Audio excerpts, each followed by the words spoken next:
Ano nga ba ang dapat na karakteristik kung gusto mong magtayo ng negosyo para malaman mong ito ay para sa'yo? Hindi lahat ng tao pwedeng magnegosyo. Lahat ng tao pwedeng umasenso, pero hindi lahat ng tao pwedeng magnegosyo. Hi, this is Migs. Let's turn your situation to life coaching lessons. Napakaraming tao ngayon ang gustong pasukin ang business, pero wala namang characteristics para magtayo at magpalago ng isang negosyo. You know, the truth about business is it is 20% strategy but 80% character. Pag-usapan natin ngayon, ano nga ba ang dapat na karakteristik kung gusto mong magtayo ng negosyo para malaman mong ito ay para sa'yo. Kasi may mga tao na kahit anong desire nila para maging negosyante, kapag tinignan mo naman ang kanilang behavior at kanilang pamamalakad ng kanilang buhay, hindi ito papasa bilang isang negosyante. Isa-isahin natin. Number 1, kung gusto mong magnegosyo, you have to embrace risk. Ibig sabihin, hindi ka pwedeng sigurista. Wala pang negosyante na naging successful na nung nagsisimula siya, sigurista siya, sinabi niya sa sarili niya na hindi siya mapalpak. Kasi parte ng negosyo yung risk. May mga tao na masyadong gusto sigurista.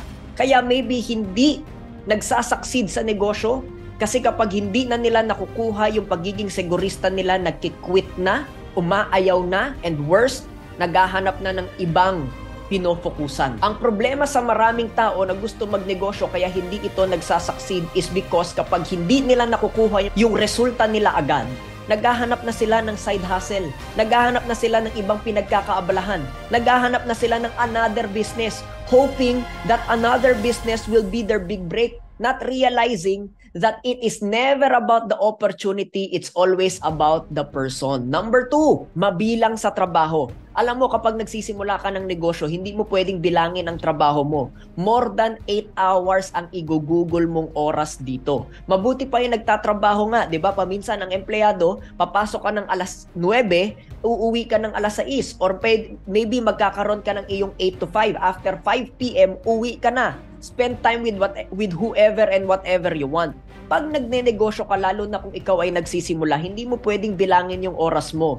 You don't have time freedom when you're starting. Kapag nagsisimula ka, more than 8 hours ang igugugol mo, maybe 12 hours even or more para lang palaguin ang negosyo.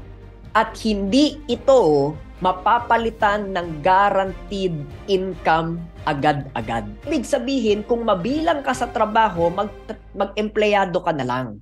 Kasi bilang empleyado, kapag nagtrabaho ka, bayad ka doon sa tinrabaho mo.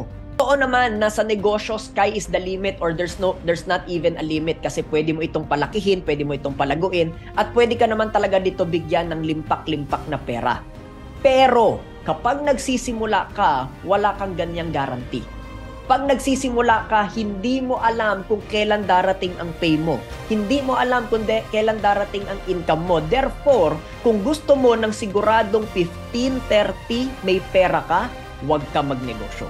In fact, every December, ikaw ang magbibigay ng 13th month pay instead na ikaw ang bibigyan ng 13th month pay. Willing ka ba doon? Kasi kung hindi ka naman willing doon, huwag ka nang magnegosyo. And last but not the least, kung madrama ka sa buhay, huwag ka nang magnegosyo. Kasi sa trabaho, pag empleyado ka, pwede ka maging dramatic di ba? Pwede ka magreklamo, nakikipagchismisan ka pa sa mga office mate mo, no? Magrereklamo ka sa management, tapos bayad ka pa rin. Iiyak ka, magko-complain ka, pero meron ka pa ring trabahong pwedeng pasukan. Sa negosyo, walang ganun. Kapag madrama ka, apektado negosyo mo. Kapag puro ka reklamo, apektado income mo.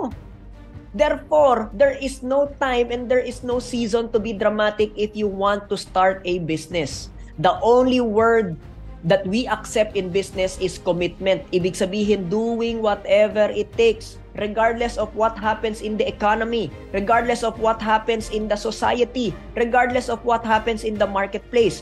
Can you do whatever it takes to make you successful?